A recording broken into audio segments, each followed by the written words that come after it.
Bilang bahwa, "Pak, setelah saya ini percaya Yesus kan saya ini dilayakkan." Betul, Tuhan melayakkan kita. Tetapi ketika setiap kita tidak berusaha menjadi pribadi yang layak di hadapan Tuhan, apalah artinya itu? Tuhan memang melayakkan kita, tetapi kalau kita kita tidak apa namanya dengan effort dengan satu kemauan diri kita untuk kita menjadi pribadi yang layak di hadapan Tuhan, eh, itu akan menjadi sia-sia. Pengorbanan Tuhan buat diri kita sudah Dia kerjakan, oleh karena itu jangan kita sia-siakan apa yang Tuhan sudah lakukan buat diri kita ya. Mari kita baca ayat yang pertama. Eh, satu ayat yang kita sudah sering dengar, Bapak Ibu Saudara, kalau di bangsa Timur, orang-orang Timur, orang-orang yang sebelum meninggalkan kita dia berpesan sesuatu yang terakhir itu menjadi sesuatu yang penting yang harus kita perhatikan. Demikian juga Tuhan berbicara kepada murid-muridnya, kepada setiap kita mengenai amanat agung Kristus. Mari kita baca sama-sama di dalam Matius 28 ayat 19-20 sudah tertera di atas. Mari kita membacanya sama-sama. 1, 2, 3. Karena itu pergilah, jadikanlah semua bangsa muridku dan baptislah mereka dalam nama Bapa dan Anak dan Roh Kudus, dan ajarlah mereka melakukan segala sesuatu yang telah kuperintahkan kepadamu, dan ketahuilah aku menyertai kamu senantiasa sampai kepada akhir zaman. Next, ya Bapak Ibu sudah. Jadi amanat agung Kristus ini adalah satu perintah sekaligus kehormatan yang diberikan kepada kita semua untuk bagaimana kita ini memuridkan orang, bagaimana kita ini diperintahkan oleh Tuhan memberitakan Injil kebenaran, kemudian membaptis setiap orang dalam nama Bapa, Anak dan Roh Kudus, Bapak Ibu Saudara. Tetapi yang kita perlu perhatikan adalah ketika kita ini harus memuridkan orang lain, kita itu juga harus menjadi seorang murid, ya Bapak Ibu Saudara ya. Kalau Bapak Ibu seorang guru, Bapak Ibu tidak bisa meloncat dari ketika bayi langsung menjadi guru, tidak bisa ya. Harus sekolah SD, SMP, SMA, kemudian sekolah IKIP untuk belajar menjadi seorang guru, profesi guru kan gitu Bapak Saudara ya. Nah, ketika Tuhan berkata bahwa jadikanlah semua bangsa muridku, itu adalah perintah kepada kita. Dan untuk kita bisa memuridkan orang lain, kita itu harus menjadi murid. Bagaimana menjadi murid? Bapak Ibu Saudara bisa di tempat ibadah ini kita pun dimuridkan. Di komsel-komsel Bapak Ibu Saudara juga dimuridkan ya Bapak Ibu Saudara. Jadi ketika kita belajar firman Tuhan lebih lagi dan intim sama Tuhan lebih lagi, kita itu sebenarnya sedang dimuridkan sama Tuhan. Ya. Nah, kalau zaman sekarang mungkin yang bekerja itu mengenal yang namanya konsep multi level marketing ya Bapak Saudara. Satu orang punya lima downline gitu. Downline ini nanti punya apa? Anak buah lagi, dia harus bekerja bersama-sama sehingga membentuk sebuah jaringan. Sebenarnya hal semacam itu, saya tidak menyamakannya dengan Yesus, tetapi Yesus justru sudah memulainya ketika dia mengambil murid-murid yang 12 itu dan kemudian mungkin berkembang menjadi 70 sebenarnya ya, tetapi yang murid anak domba ya, rasul anak domba itu hanya 12. Tuhan tidak hanya berhenti sampai di situ saja. Dari mereka kemudian itu diserahkan kepada kita ketika Tuhan Yesus naik ke surga supaya apa? Setiap orang itu menerima Injil kebenaran, setiap orang itu mendengarnya. Ya, kalau orang di dunia luar, di dunia pemasaran, seorang multi level marketing yang berhasil itu adalah mereka yang menikmati produknya sehingga dia bisa cerita, oh aku ini loh pakai produk ini tuh berhasil karena aku sudah memakainya. Ya Bapak Saudara, kalau Anda yang bergerak di dunia marketing pasti menyadari itu. Itu hal yang sama yang Tuhan minta di dalam hidup kita, bahwa sebelum kita memuridkan orang lain, Tuhan tuh ingin setiap kita itu juga menjadi murid. Seperti murid-muridnya ikut Yesus.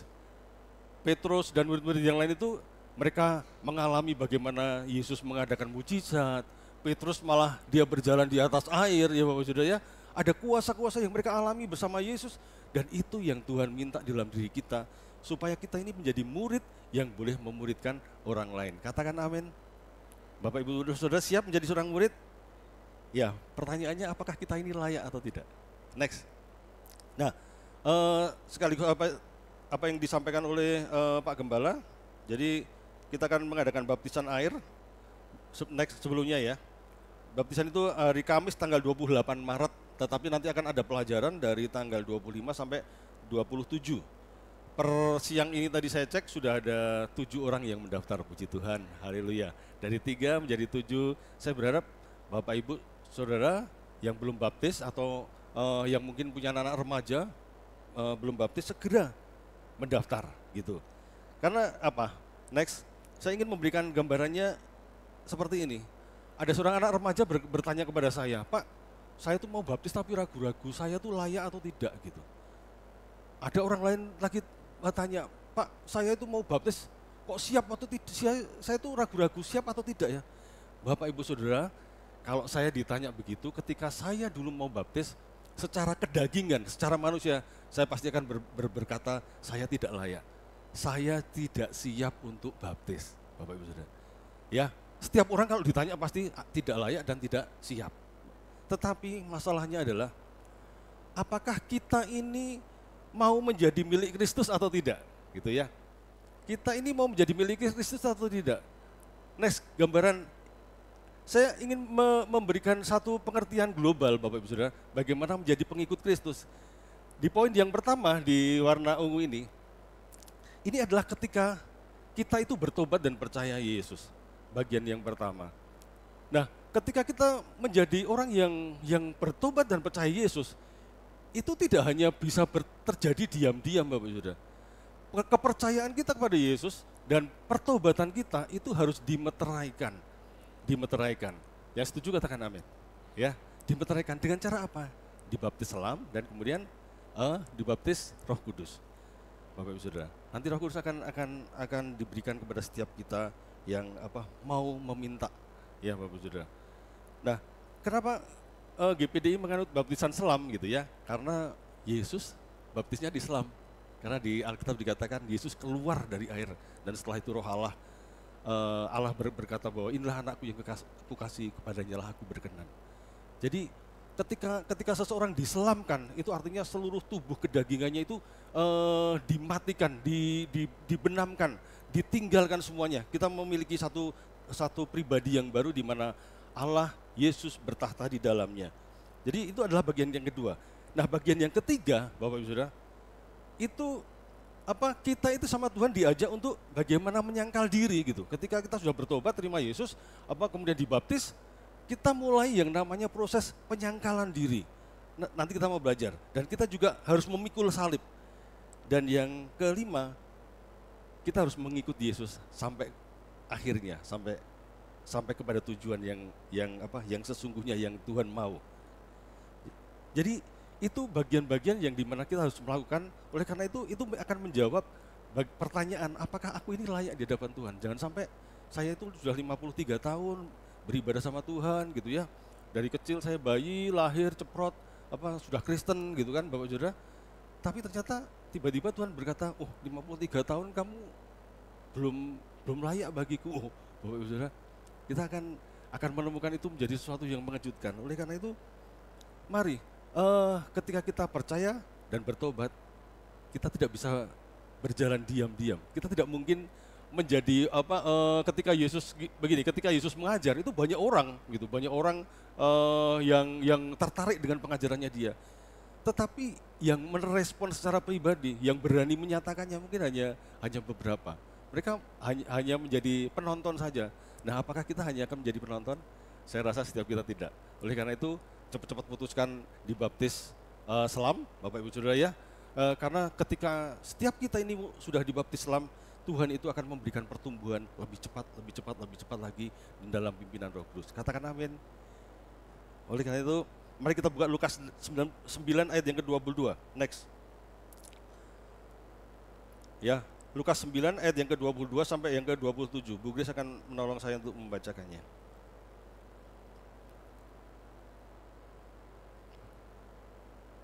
Lukas 9 ayat 22 sampai 27. Dan Yesus berkata, anak manusia harus menanggung banyak penderitaan dan ditolak oleh tua-tua, imam-imam kepala dan ahli-ahli Taurat, lalu dibunuh dan dibangkitkan pada hari ketiga. Katanya kepada mereka semua, setiap orang yang mau mengikut aku, ia harus menyangkal dirinya, memikul salibnya setiap hari, dan mengikut aku. Karena barang siapa mau menyelamatkan nyawanya, ia akan kehilangan nyawanya. Tetapi barang siapa kehilangan nyawanya karena aku, ia akan menyelamatkannya. Apa gunanya seseorang memperoleh seluruh dunia, tetapi ia membinasakan atau merugikan dirinya sendiri? Sebab barang siapa malu karena aku dan karena perkataanku, Anak Manusia juga akan malu karena orang itu, apabila ia datang kelak dalam kemuliaannya dan dalam kemuliaan Bapa dan malaikat-malaikat kudus. Aku berkata kepadamu, sesungguhnya di antara orang-orang yang hadir di sini ada yang tidak akan mati sebelum mereka melihat kerajaan Allah. Ya, ayat 23 dikatakan setiap orang yang mau mengikut aku, ia harus menyangkal dirinya, memikul salibnya setiap hari dan mengikut aku. Tuhan tidak bilang sebaiknya memikul salib, tidak. Sebaiknya menyangkal diri, tidak berkata tetap sebaiknya, tapi Tuhan bilang harus. Jadi setiap orang yang siap mengikut Tuhan, itu harus menyangkal diri, memikul salib, dan mengikut Yesus. Jadi Bapak Ibu Saudara, Tuhan berkata bahwa kalau engkau malu mengakui aku, mengakui kepercayaanmu kepadaku, Tuhan berkata aku juga bagaimana aku akan menyampaikannya kepada Bapa nanti. Karena Yesus adalah jalan satu-satunya menuju kepada Bapa gitu ya. Bagaimana kalau kita malu mengakui Yesus, bagaimana Tuhan akan mengatakan siapa kita kepada Bapa ya, Bapak Ibu Saudara. Jadi oleh karena itu jangan ragu-ragu gitu, jangan ragu. Karena di dunia ini hanya ada dua penguasa, penguasa di udara yaitu iblis, penguasa ilahi yaitu Tuhan. Tuhan berkata kalau engkau ada di tengah-tengah tidak panas dan tidak dingin, engkau akan kumuntahkan. Jadi Bapak Ibu Saudara, kalau kita memang memutuskan percaya Yesus bertobat, mari cepat-cepat dibaptis dan setelah itu pertumbuhan kita akan dibimbing oleh Tuhan. Ya, tapi jangan ragu-ragu, karena kalau ragu-ragu berarti kita ada alasan kenapa tidak mau baptis, malu, takut. Pak, saya takut jatuh lagi. Loh, kalau hanya jatuh nanti Tuhan akan pimpin lagi, Bapak Ibu Saudara. Karena pertobatan itu tidak hanya berjalan sekali. Sekali memang iya bertobat gitu, tapi coba Bapak Ibu Saudara bayangkan begini, 53 tahun misalnya saya 53 tahun selama ini belum bertobat. Tiba-tiba saya bertobat di usia 53 ya Bapak Ibu Saudara. Terus kemudian 53 tahun saya berjalan dengan kondisi dan lingkungan yang keliru gitu, yang membuat saya berdosa dan lain sebagainya. Ketika saya mulai bertobat detik ini, itu tidak mungkin kemudian bisa berubah 100%.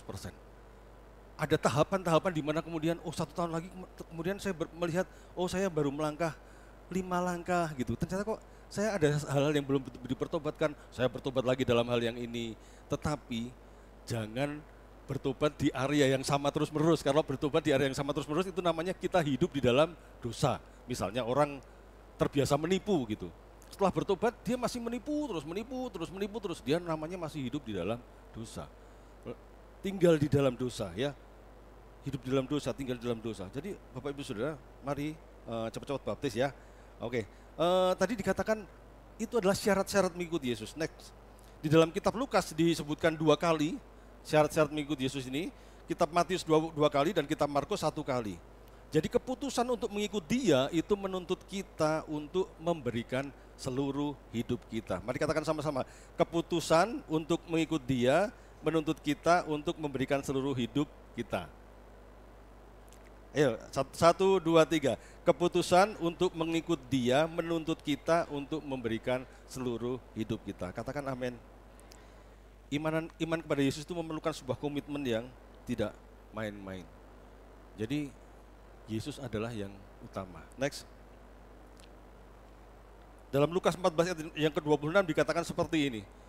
Jikalau seorang datang kepadaku dan ia tidak membenci bapaknya, ibunya, istrinya, anak-anaknya, saudaranya laki-laki atau perempuan, bahkan nyawanya sendiri, ia tidak dapat menjadi muridku.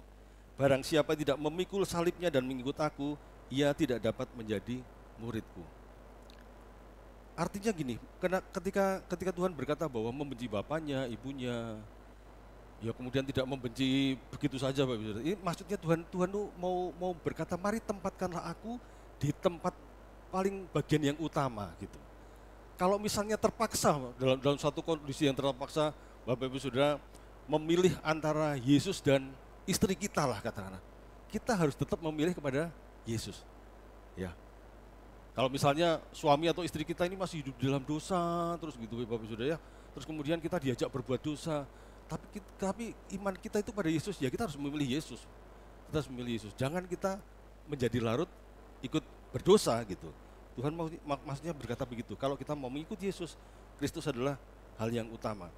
Saya pernah punya teman Bapak Saudara di Batu, kami melayani di kaum pria sama-sama gitu. Nah teman saya ini memang sudah lama jadi Kristen, tapi dia belum baptis gitu. Dia belum baptis. Satu kali dia cerita bahwa dia itu bekerja di ini karaoke yang plus-plus itu Bapak Saudara ya.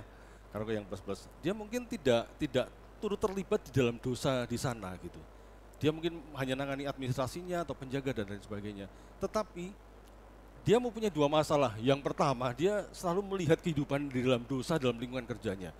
Yang kedua, kalau hari Minggu dia tidak bisa ibadah gitu. Jadi otomatis dia kemudian lama-lama dia harus memutuskan, ketika dia sadar, dia bertobat, dia dibaptiskan, dia lama-lama berpikir bahwa gimana ya caranya? Ya sudah, dia berdoa, apakah itu mau dilepas atau tidak, dan dia akhirnya memutuskan dia mengikuti Yesus, pekerjaan dilepas, dan Tuhan gantikan dengan pekerjaan yang baru. Dan mungkin itu dialami setiap kita semuanya. Mungkin kita pernah mengalami hal yang sama, di mana ada hal-hal di dalam hidup kita yang kadang-kadang membuat kita ini menjadi jauh sama Yesus. Kita pada satu titik tertentu harus berkata, Yesus adalah yang utama. Katakan amin. Amin ya Bapak Saudara ya. Next. Nah, tadi Yesus katakan bahwa orang yang mengikut aku itu bisa jadi tidak layak bagi Tuhan kalau kita tidak menyangkal diri, memikul salib dan mengikuti Yesus. Ya. Apa itu menyangkal diri? Menyangkal diri itu artinya melupakan kepentingan sendiri dan menjadikan Yesus yang utama. Ya. Kalau kamus bahasa Indonesia mengatakan menyangkal itu adalah menolak, mengingkari, tidak mengakui, tidak membenarkan, membantah, melawan, menentang, menyanggah. Artinya menyangkal diri itu menempatkan diri kita itu harus tetap di bawahnya Yesus, ya. Dalam area apapun, dalam pekerjaan, dalam keluarga, dalam hubungan suami istri, dalam sekolah, ya Bapak Saudara. Ketika kita diperhadapkan di mana engkau harus memilih Yesus atau berdosa, engkau harus memilih Yesus. Amin Bapak Saudara ya. Ketika dalam pekerjaan kita diperhadapkan apakah kita harus menipu atau tidak, menipu dosa, ya kita harus memilih Yesus. Jangan berdosa Bapak Saudara. Ya. Itu menyangkal diri. Next. Jadi ketika memikirkan penyangkalan diri, saya teringat apa yang dilakukan oleh Simon Kirene. Meskipun penyangkalan diri yang paling besar itu kita melihat dalam diri Tuhan Yesus, tapi saya ingat Simon Kirene ini adalah dia seorang Yahudi diaspora. Jadi ada seorang Yahudi yang menyebar gitu. Orang Yahudi kan menyebar ketika mereka ditawan oleh Babel waktu itu, terus kemudian mereka menyebar. Nah, salah satunya adalah Simon Kirene. Kirene itu adalah satu daerah di Libya atau Afrika Utara. Mungkin rambutnya agak keriting, kulitnya agak coklat, mungkin ya. Sudah terjadi percampuran atau bagaimana kita tidak tahu. Tetapi nama Simon Kirene ini hanya disebutkan satu kali di dalam Alkitab, yaitu ketika Yesus sedang pikul salib menuju Golgota, ya. Setelah dia susah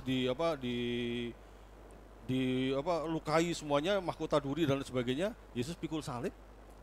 Kalau di dalam versinya orang-orang Katolik, Yesus terjatuh 3 kali. Tetapi Alkitab tidak mencatat itu secara jelas. Tetapi disitulah kemudian Simon Kirene ini, dia itu maksudnya mau datang ke Yerusalem itu karena itu mendekati Paskah. Dia itu mau beribadah Paskah. Jadi orang-orang Yahudi itu kalau mau Paskah mereka kumpul di situ, ya. Sampai beberapa lama ya merayakan Paskah itu. Dan Simon Kirene ini baru datang dari luar kota, disebutkan di Alkitab. Dan di situ dia dipaksa untuk memikul salibnya Yesus. Bapak Ibu Saudara bisa bayangkan gitu. Karena Simon Kirene ini belum tentu mengenal Yesus. Mungkin dia mendengar, ada di Yerusalem ada kegegeran, ada seorang namanya Yesus, dia menyatakan diri sebagai juru selamat, sebagai Mesias gitu. Mungkin dia dari Afrika Utara hanya mendengar saja gitu, tapi dia tidak tahu siapa Yesus. Tapi begitu dia melihat begitu dan kemudian oleh orang Romawi dipaksa, mau tidak mau dia harus pikul salibnya Yesus. Karena berhadapan dengan orang Romawi juga artinya hidup dan mati gitu.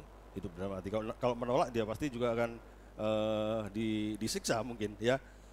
Nah, tetapi Bapak Ibu Saudara, ketika Simon Kirene ini menaklukkan dirinya sendiri, menyangkal dirinya sendiri, ya sudahlah, aku mengabaikan kepentinganku, tak pikul salibnya Yesus gitu. Tak pikul salibnya Yesus. Bapak Ibu Saudara tahu, nanti kalau kita baca di kitab Roma, di sana ada Paulus itu menyebutkan seperti ini. Salam kepada Rufus yang adalah orang pilihan Tuhan. Siapakah Rufus? Ternyata Rufus ini adalah anaknya Simon Kirene. Artinya kita bisa menyimpulkan bahwa ketika Simon Kirene ini diizinkan Tuhan memikul salibnya Yesus, meskipun waktu itu dengan terpaksa, tetapi semua literatur meyakini bahwa Simon Kirene ini akhirnya bertobat, melihat bagaimana Yesus diperlakukan seperti itu dan disiksa dan lain sebagainya, disalibkan.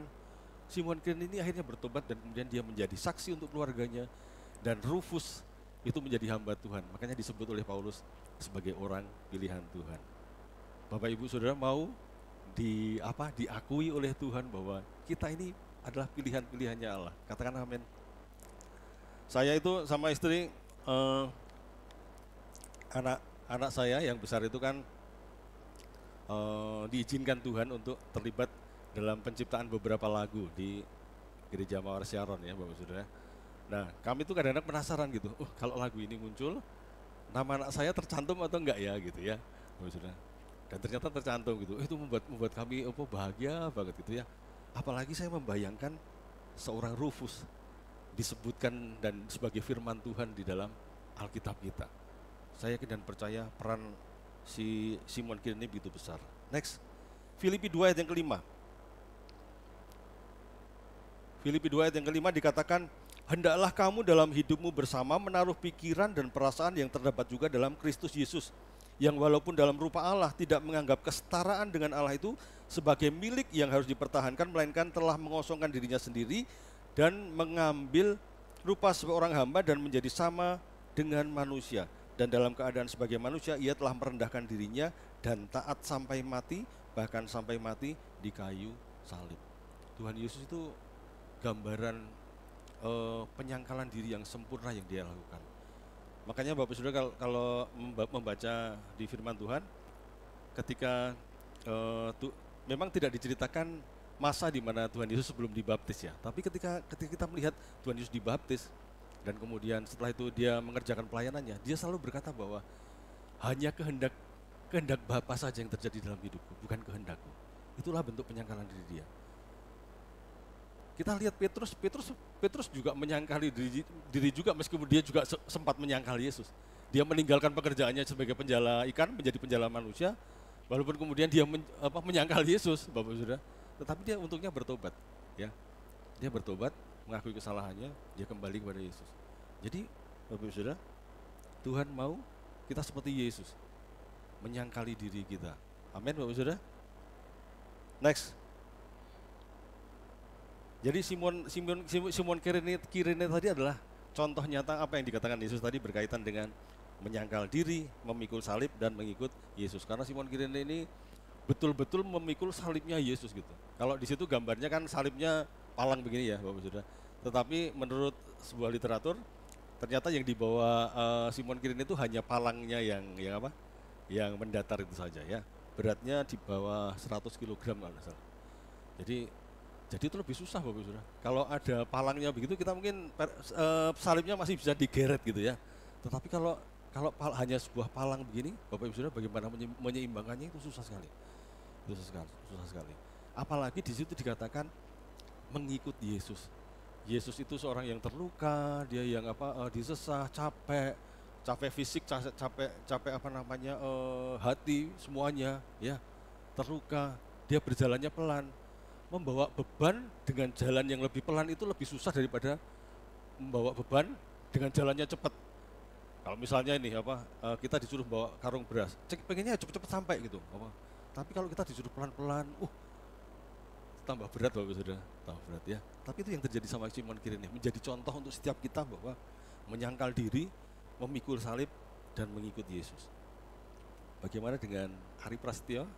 Bagaimana dengan Kanaya, bagaimana dengan Agus Sulistyo, bagaimana dengan setiap kita semuanya. Apakah kita sudah menyangkal diri?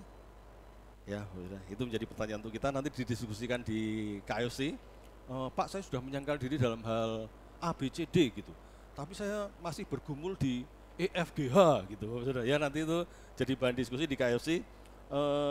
Penyangkalan diri apa yang kita belum lakukan dan apa yang sudah kita lakukan. Ya, next, memikul salib. Ya, Bapak Saudara. Jadi kalau menyangkal diri itu adalah satu tindakan di mana kita itu harus mempunyai kemauan untuk melakukannya dari dalam. Ketika kita percaya Yesus, kita itu harus memutuskan, wah dari dalam diriku, aku harus milih Yesus ini. Aku harus memilih Yesus. Apa yang tidak sesuai dengan firman Tuhan, aku harus tinggalkan. Aku harus memilih Yesus. Itu sikap yang muncul dari dalam. Tetapi kalau memikul salib, Bapak Saudara, memikul salib itu adalah merupakan tindakan yang bisa muncul dari dalam, tetapi juga bisa muncul dari luar. Contohnya muncul dari luar seperti tadi Simon Kirene, kadang-kadang ada salib yang dipaksakan di dalam hidupnya. Dalam diri kita gitu.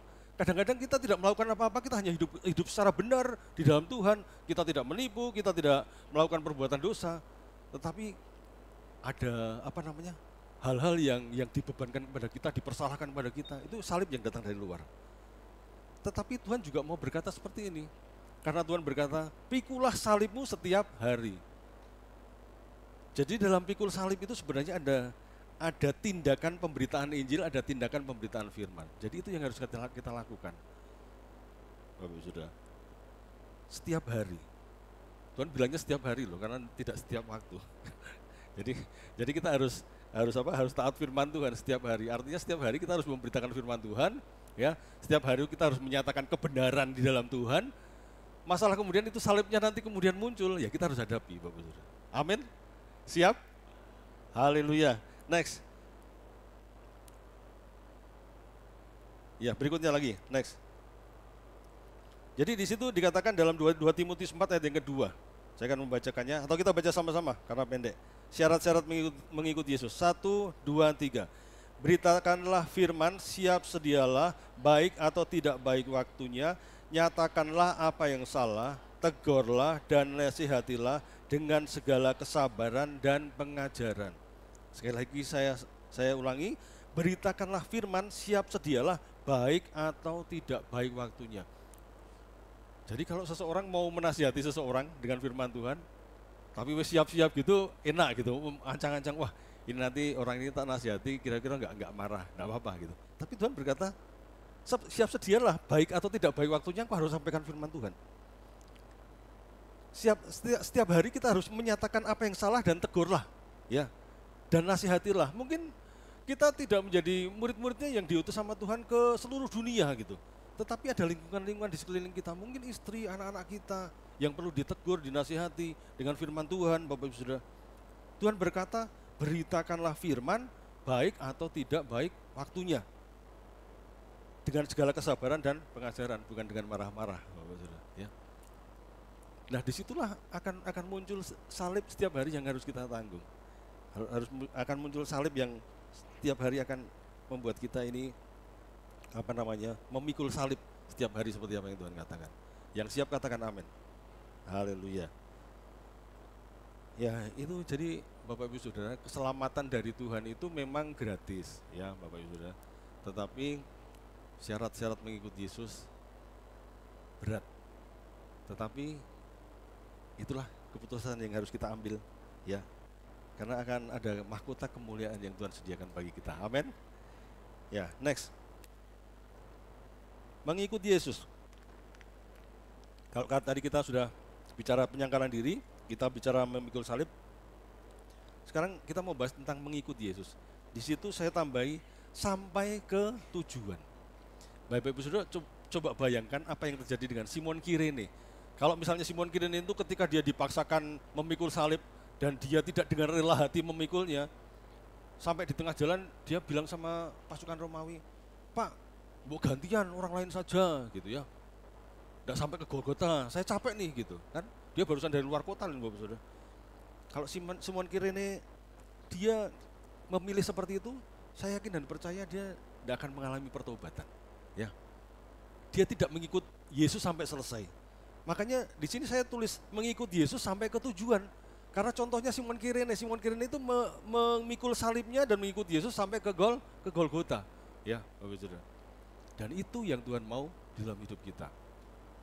Amin, Bapak Saudara. Mengikuti Yesus sampai ke tujuan. Mari katakan sama-sama, mengikuti Yesus sampai ke tujuan. 1, 2, 3. Mengikuti Yesus sampai ke tujuan. Tujuannya mana? Surga. Bapak Saudara.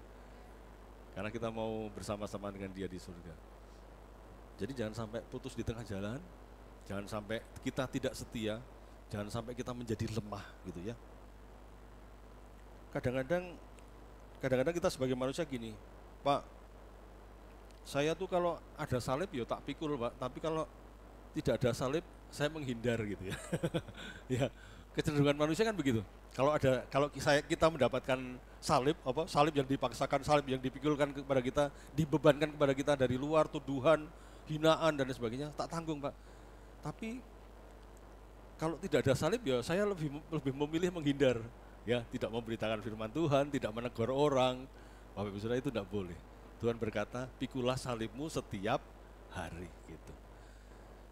Ya, jadi oleh karena itu Bapak Ibu Saudara, mari itu menjadi satu proses belajar kita bagaimana kita menjadi seorang murid.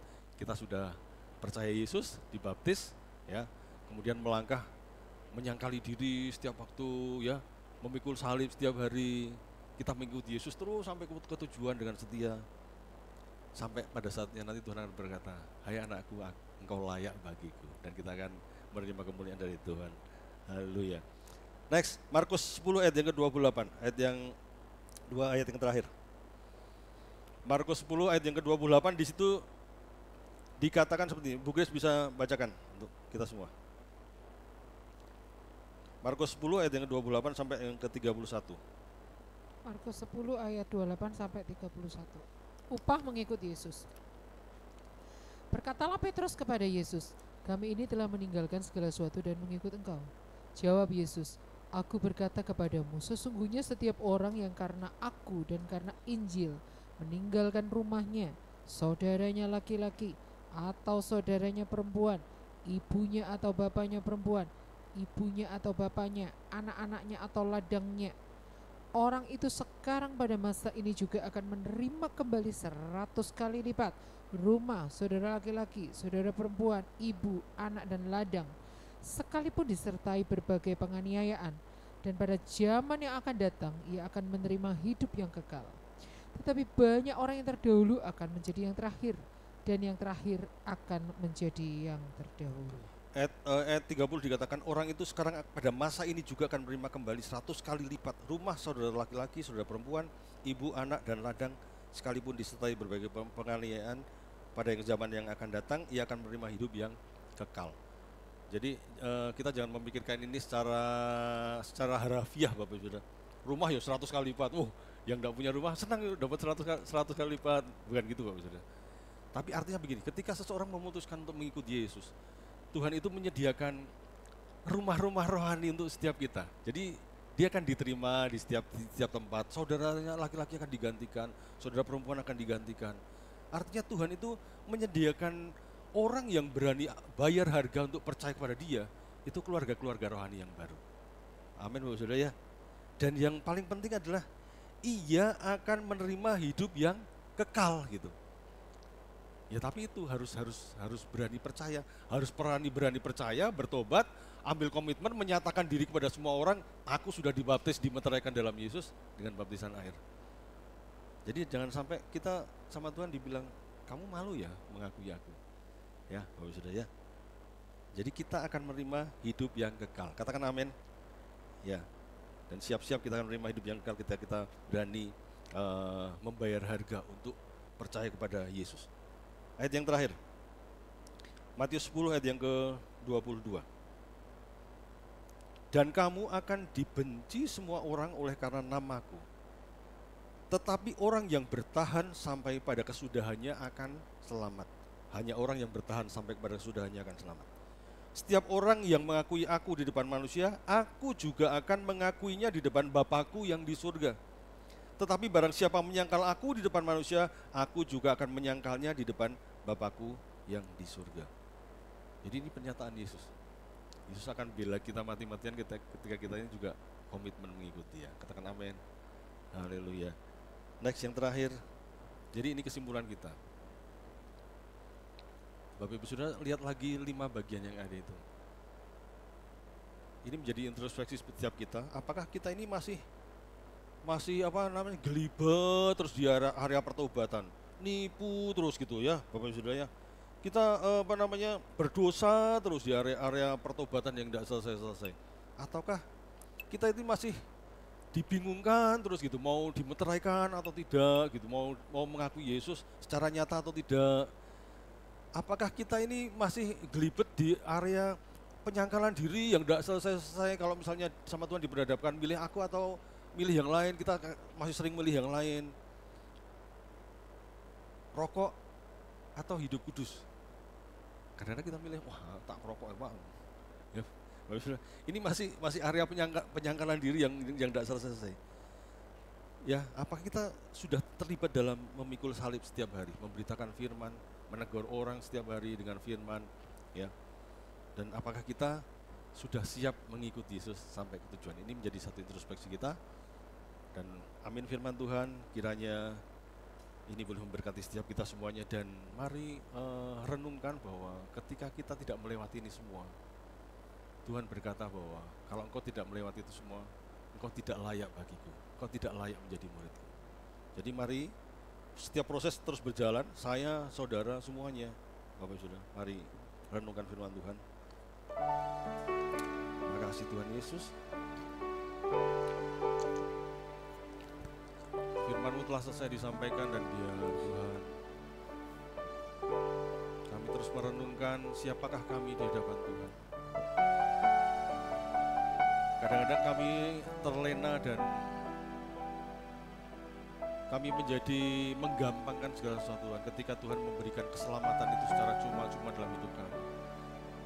Kadang-kadang kami menjadi umat-umat Allah yang tertidur, yang tidak memberitakan firman, yang tidak aktif menyangkal diri kami itu. Dan kadang-kadang kami ini menjadi lemah ketika kami ini mendapatkan tantangan-tantangan.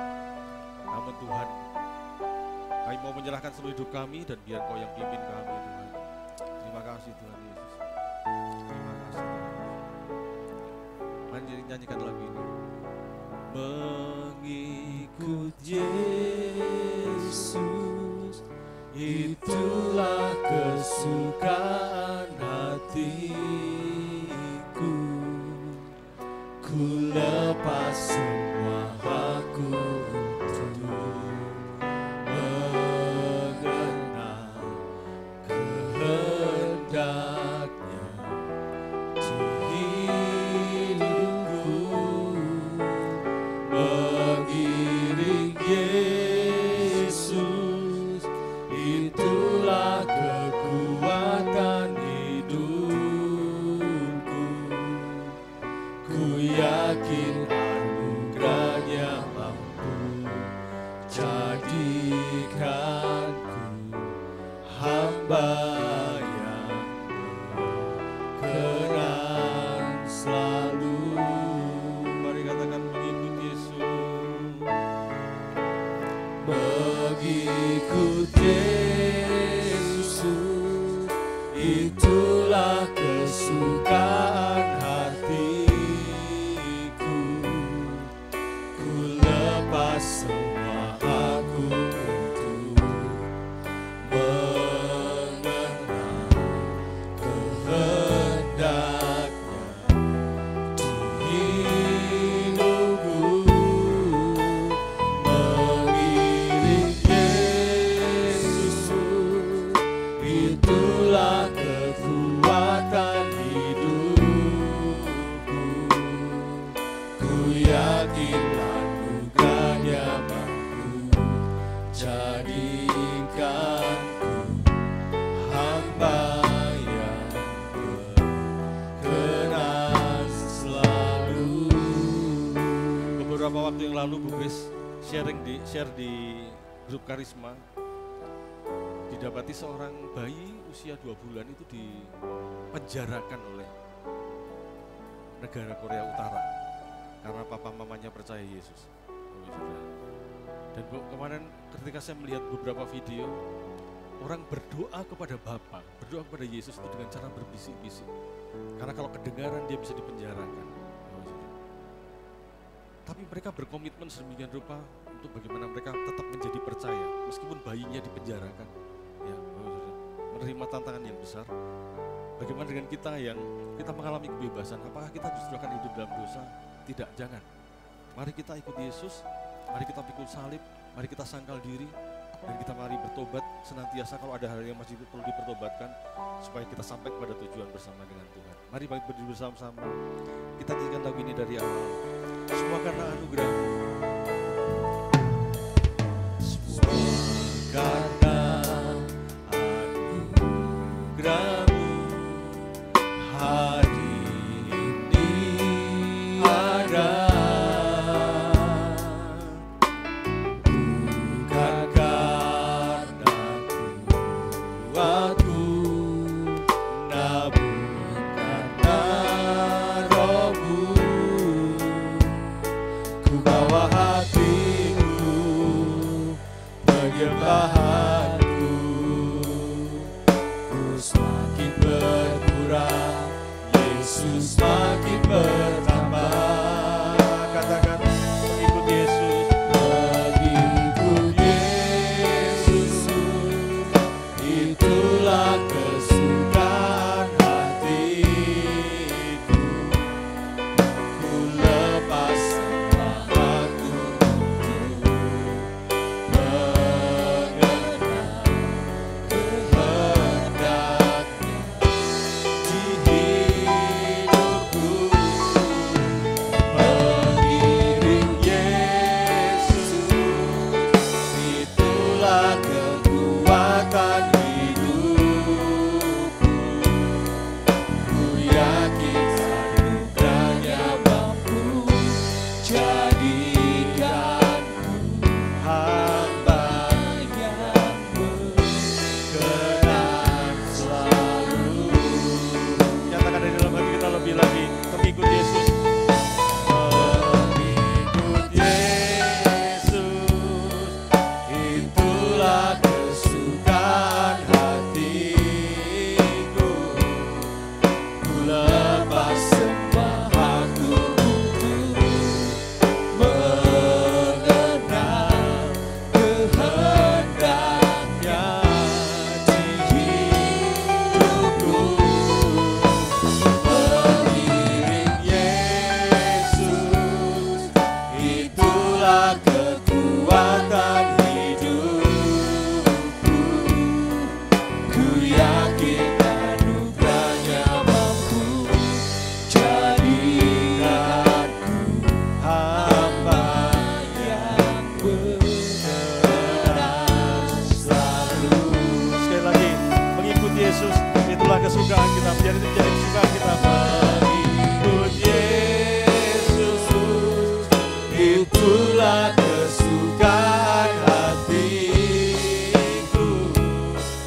Ku lepas semua aku untuk mengenal kehendaknya di hidupku. Mengiring Yesus, itulah kekuatan hidupku.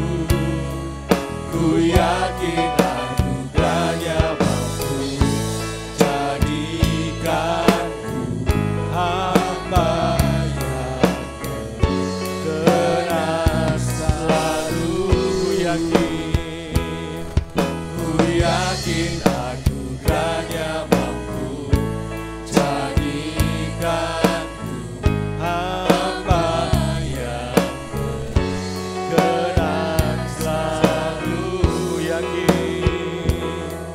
Ku yakin anugerah-Nya mampu jadikanku hamba yang berkenan selalu. Mari sembah Tuhan sejenak. Kita mau bilang sama Tuhan, Tuhan, jadikan aku pribadi yang layak di hadapan Tuhan. Jadikan aku pribadi yang mengikut Engkau sampai pada akhirnya. Jadikan aku pribadi yang Kau kuatkan. Haleluya Yesus. Oh, kami mengandalkan Engkau Tuhan. Kami mengandalkan Engkau. Tiada yang lain selain Engkau Tuhan. Kami perlu Engkau Yesus. Haleluya. Biar Engkau menjadi Raja kami. Biar Engkau menjadi Allah kami. Biar Engkau berdaulat penuh atas hidup kami. Oh, ralaya tabashibete abalabaya. Oh, ralaya tabashibete abalabaya. Oh, berkat tercurah atas setiap kami mendengar firman-Mu Tuhan. Haleluya, haleluya, haleluya. Oh, ralaya tabashibete abalabaya, abaya, abaya. Haleluya, haleluya, haleluya. Selamat haleluya, haleluya. Mari angkat tangan kita, arahkan hati kita dan pandangan kita kepada Tuhan. Tuhan Yesus, kami berdoa biar setiap pribadi yang mengangkat tangan, setiap orang-orang yang siap mengikut Engkau, setiap orang yang dengar firman Tuhan malam hari ini Tuhan, Engkau menjadi pribadi yang membimbing mereka, membimbing kami semuanya, menjadi murid-murid yang sejati, yang layak di hadapan Tuhan. Tuhan Yesus, kami mau Engkau mendapati kami setia, kami mau Engkau mendapati kami ini tidak pernah lelah mengikut Engkau Tuhan, memikul salib, dan biar nama Tuhan dipuji dan dipermuliakan. Kami boleh menyatakan kebenaran-Mu, kebenaran firman-Mu kepada setiap orang, dan biar orang lain juga dimenangkan di dalam Tuhan. Terima kasih Tuhan Yesus, terima kasih. Memberkati setiap kami yang sudah hadir malam hari ini. Akhirnya, saudara-saudaraku yang kekasih, terima berkat dari Tuhan. Pulanglah membawa berkat dari Allah Bapa, Allah Anak, dan Allah Roh Kudus di dalam nama Tuhan Yesus Kristus, menyertai setiap kehidupanmu, dalam setiap usahamu, pekerjaanmu. Tuhan membuat kau berhasil, berkemenangan. Tuhan membuat langkah-langkahmu penuh iman dan ada Yesus di dalamnya. Kau menjadi pribadi yang layak di hadapan Tuhan. Kau menjadi pribadi yang setia, yang tidak pernah berhenti mencari Tuhan dan semakin dekat dan intim dengan Tuhan. Dalam nama Tuhan Yesus, pulanglah dengan berkat yang dari surga dan menyertai engkau sampai kekekalan nanti bersama dengan Tuhan. Dalam nama Yesus yang sudah terima berkat Tuhan, sama-sama katakan amin. Selamat